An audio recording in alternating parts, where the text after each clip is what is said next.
এতিয়া মই তোমালোকক এটা বস্তু কম বা আমি ডিছকাছ কৰিম যে শদিয়া নামৰ উৎপত্তি কেনেকৈ হ'ল, ঠিক আছে। আই হোপ তোমালোকৰ যোৱা ক্লাছৰ যিখিনি মানে আমি পঢ়িছিলোঁ সেইখিনি তোমালোকৰ মনত আছে। তো যোৱা ক্লাছত আমি পঢ়িছিলোঁ যে কেনেদৰে চুতীয়া ৰাজ্যৰ আৰম্ভণি হ'ল, বীৰপালে কেনেদৰে কুবেৰ দত্তৰ সম্পত্তি লাভ কৰা বুলি তাক পূজা কৰিবলৈ আৰম্ভ কৰিলে। এবাৰ এটা আভাস আমি লৈ লওঁ যে যোৱা ক্লাছত আমি কি পঢ়িছিলোঁ, ঠিক আছে। কুবেৰ দত্তৰ সম্পত্তি কেনেদৰে বীৰপালে পালে, তাৰ পিছত লাহে লাহে তেওঁৰ অৰ্থনৈতিক অৱস্থা বা তেওঁৰ অৱস্থা, যি দুখীয়া ঘৰৰ আছিল তেওঁলোকৰ সেই অৱস্থা, অৰ্থনৈতিক অৱস্থা ভালৰ দিশে আগবাঢ়িল। তেওঁৰ আৰু তেওঁৰ ঘৈণীয়েক ৰূপৱতীৰ এজন পুত্ৰ সন্তান জন্ম হ'ল, সুলক্ষণীয় পুত্ৰ সন্তান, যাৰ নাম তেওঁলোকে ৰাখিলে গৌৰনাৰায়ণ। পিছলৈ গৌৰনাৰায়ণে চুতীয়া ৰাজ্যৰ সীমা বঢ়ালে, বিভিন্ন মানুহক একগোট কৰি তেওঁলোকৰ সংখ্যা বৃদ্ধি কৰিলে, চুতীয়া মানুহৰ সংখ্যা বৃদ্ধি কৰিলে। পিছৰ ফালে 1223 চনত ব্ৰহ্মপুত্ৰ উপত্যকাৰ ফালে আহি চেতাগুৰি পৰ্বতৰ ভদ্ৰসেন ৰজাক হৰুৱাই তাত দুৰ্গ নিৰ্মাণ কৰিলে। তাৰপিছত আৰু এটা বস্তু মই তোমালোকক কৈছিলোঁ, যদি তোমালোকৰ মনত আছে, যে 1223 চনতেই ন্যায়পাল নামৰ ৰজা এজনকো আক্ৰমণ কৰিবলৈ উদ্যত হ'ল কোন? ৰত্নধ্বজ পাল বা গৌৰনাৰায়ণ, ঠিক আছে। আৰু পিছলৈ গৈ ন্যায়পালে কি কৰিলে, আগতেই চাৰেণ্ডাৰ কৰিলে আৰু যুদ্ধ নকৰোঁ বুলি ক'লে, আৰু নিজৰ জীয়েক ৰত্নেশ্বৰীক বিয়া দিলে। কাৰ লগত? ৰত্নধ্বজ পালৰ লগত বিয়া দিলে। আই হোপ তোমালোকৰ এই বস্তুখিনি মনত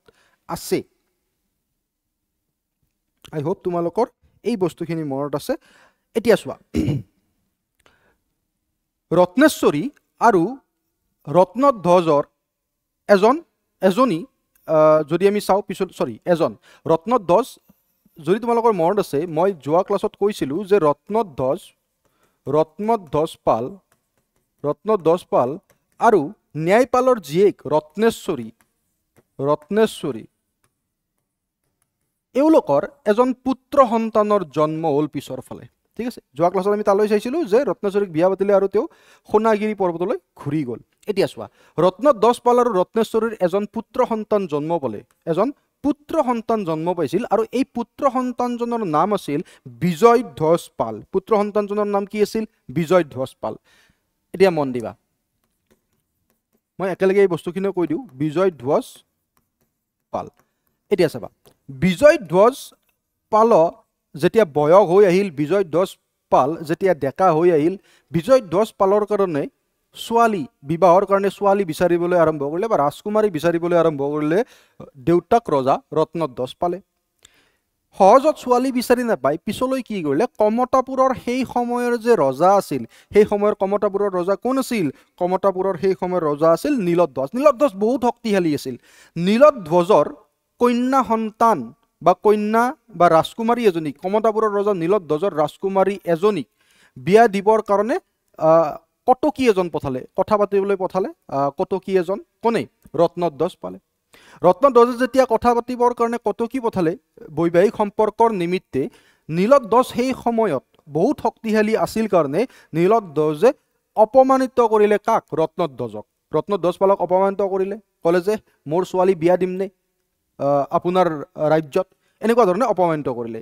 যেতিয়া এই কথা কটকীয়ে আহি সেই সময়ৰ চুতীয়া ৰজা ৰত্নধ্বজ পালক ক'লে, তাৰপিছত ৰত্নধ্বজ পালে ইমানেই হিউমিলিয়েটিং ফিল কৰিলে, ৰত্নধ্বজ পালে কি কৰিলে, ডিচিশ্যন ল'লে, এটা সিদ্ধান্ত ল'লে যে মই নীলধ্বজক আক্ৰমণ কৰিম, কমতাপুৰৰ ৰজা নীলধ্বজক আক্ৰমণ কৰিম। আৰু ইয়াৰ নিমিত্তে কি কৰিলে, পথ নিৰ্মাণ আৰম্ভ কৰিলে চুতীয়া ৰাজ্যৰ ৰাজধানীৰ পৰা কমতাপুৰলৈ। এই কথা যেতিয়া নীলধ্বজে গম পালে, কোনে গম পালে? নীলধ্বজে যেতিয়া এই কথা গম পালে, নীলধ্বজ কমতাপুৰৰ ৰজা, নীলধ্বজে যেতিয়া এই কথা গম পালে, ভিতৰি এটা শংকা আহিল নীলধ্বজৰ, কাৰণ ইমান আক্ৰোশ কাৰ? ৰত্নধ্বজ পালৰ। তাৰপিছত নীলধ্বজে কি কৰিলে, ৰত্নধ্বজ পাললৈ কটকী পঠালে, এইবাৰ নিজে পঠাই ক'লে যে শুনক, আপোনাক মোৰ যিমানজনী কন্যা আছে তাৰ ভিতৰত আটাইতকৈ ৰূপৱতী কন্যাজনীক আপোনাৰ পুত্ৰলৈ বিয়া দিম, আৰু যৌতুকৰ সৈতে ছোৱালীজনী পঠাই দিলে, ৰাজকুমাৰীক পঠাই দিলে ৰত্নধ্বজৰ পুত্ৰ বিজয়ধ্বজ পালৰ কাৰণে, বা বিজয়ধ্বজ পালৰ লগত বিবাহ দিবৰ কাৰণে, ঠিক আছে। তো এইখিনিতো হ'ল। এতিয়া শুনা, 1304 চনৰ কথা, আমি মূল কথাত আহোঁ। কিমান চন? 1304 চনৰ কথা, 1304।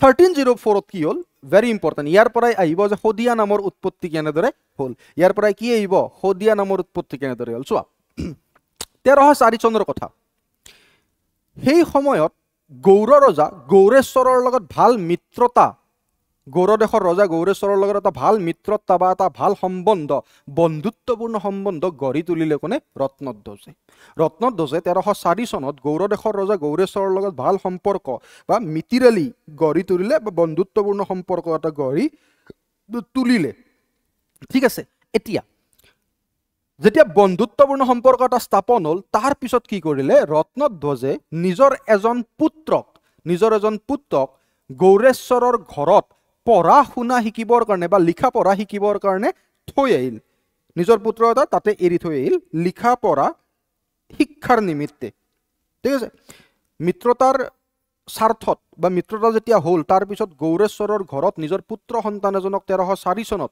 লিখা পঢ়া শিকিবৰ কাৰণে থৈ আহিল কোনে ৰত্নধ্বজে চুতীয়া ৰজা ৰত্নধ্বজে এতিয়া মন দি শুনিবা তাৰ পিছত ৰত্নধ্বজ উভতি আহিল নিজৰ ৰাজ্যলৈ আহি নিজৰ ৰাজ্যত এখন নতুন চহৰ গঠনৰ ব্যৱস্থা কৰিলে বা নতুন চহৰ এখন গঠনৰ প্ৰক্ৰিয়া আৰম্ভ কৰিলে বা পৰিকল্পনা কৰিলে এটা নতুন চহৰখনৰ গঠন বা নতুন চহৰখনৰ আৰম্ভণি নতুন চহৰখন স্থাপন কৰাৰ যে প্ৰক্ৰিয়া আৰম্ভ হ'ল সেই সময়তে কি হ'ল জানানে যিজন পুত্ৰক গৌৰদেশৰ ৰজা গৌৰেশ্বৰৰ ঘৰত এৰি থৈ আহিছিল সেই পুত্ৰজনৰ গৌৰেশ্বৰৰ ঘৰতেই মৃত্যু হ'ল মন দি শুনিবা কি হ'ল মৃত্যু হৈ গ'ল গৌৰেশ্বৰৰ ঘৰত যেতিয়া সেই পুত্ৰজনৰ মৃত্যু হ'ল এই যিটো ঘটনা ঘটিল ইয়াৰ ফলত যিজন গৌৰেশ্বৰ আছিল গৌৰদেশৰ ৰজা তেওঁ গিল্ট ফিল কৰিলে তেওঁৰ মন বিষাদেৰে ভৰি পৰিল কাৰণ পঢ়া শুনা বা লিখা পঢ়া শিকিবৰ নিমিত্তে তাত থৈ আহিছিল ৰত্নধ্বজে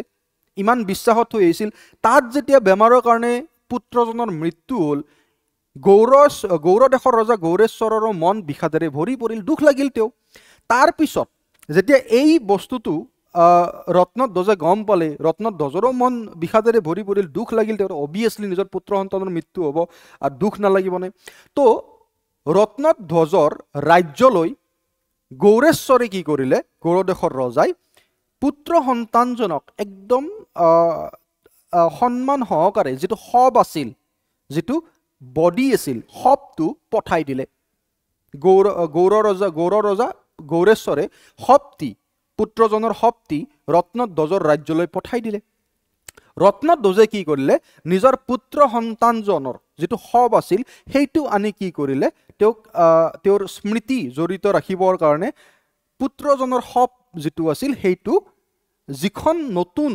চহৰ বা নগৰ স্থাপন কৰাৰ প্ৰস্তুতি চলি আছিল সেই চহৰখনতেই শব সংস্কাৰ কৰিলে কি কৰিলে শবটো সংস্কাৰ কৰিলে আই হোপ তোমালোকে বুজি পাইছা বুজি পালা নে নাই শবটো কি কৰিলে সংস্কাৰ মানে সৎকাৰ কৰিলে সৰি এটো সংস্কাৰ নহব সৎকাৰ কৰিলে কি কৰিলে সৎকাৰ কৰিলে শবটো সৎকাৰ কৰিলে ক'ত নতুন চহৰখনৰ যে গঠনি আৰম্ভ কৰিছিল তাতেই সৎকাৰ কৰিলে আৰু সেই চহৰখনৰ নাম কি ৰাখিলে পাল শবদিয়া কি ৰাখিলে পাল শবদিয়া মানে পাল ৰজা বুলি কয় না গৌৰদেশৰ ৰজাক বেংগলৰ পাল ডাইনেষ্টি তো পাল শবদিয়া ৰাখিলে সেই চহৰখনৰ নাম ঠিক আছে কি ৰাখিলে পাল শবদিয়া সেই চহৰখনৰ নাম ৰাখিলে বা আৰু এটা নামেৰে সেই চহৰখনক নামকৰণ কৰিলে শবদিয়া ঘাট বা পাল শবদিয়া এই দুটা নামেৰে চহৰখনৰ নামকৰণ কৰিলে আৰু পিছৰ ফালে কিয় কৰিছিল কাৰণ পাল দেশৰ পৰা শব আহিছিল আৰু সেই শব সৎকাৰ দিছিল এই চহৰখনতেই বা এই নগৰখনতেই এই পাল শবদিয়া বা শবদিয়া ঘাটতেই এই যেটো নাম আছিল এই দুটা নাম ইয়াৰ পৰাই সময়ৰ গতিত এই নাম in the course of time এই নাম চেঞ্জ হৈ পিছলৈ গৈ কিনে আজিৰ শদিয়া হল বুলি কোৱা যায় তো শদিয়া ক'ৰ পৰা আহিছিল পাল শবদিয়া বা শবদিয়া ঘাট এই দুটা নামৰ পৰাই পিছলৈ গৈ আজিৰ এই শদিয়া নামটো আহিল বুলি আমি ক'ব পাৰো বা আমি ক'ত উল্লেখ পাওঁ ৰায় বাহাদুৰ সূৰ্য কুমাৰ ভূঞাদেৱৰ বিবিধ খণ্ড বুৰঞ্জীৰ 182 নম্বৰ সংখ্যাত ইয়াৰ মানে 182 সংখ্যক পৃষ্ঠাত ইয়াৰ বিষয়ে আমি উল্লেখ দেখিবলৈ পাওঁ ঠিক আছে হ'ব বুজি পালা নে নাই ওকে ভেৰি গুড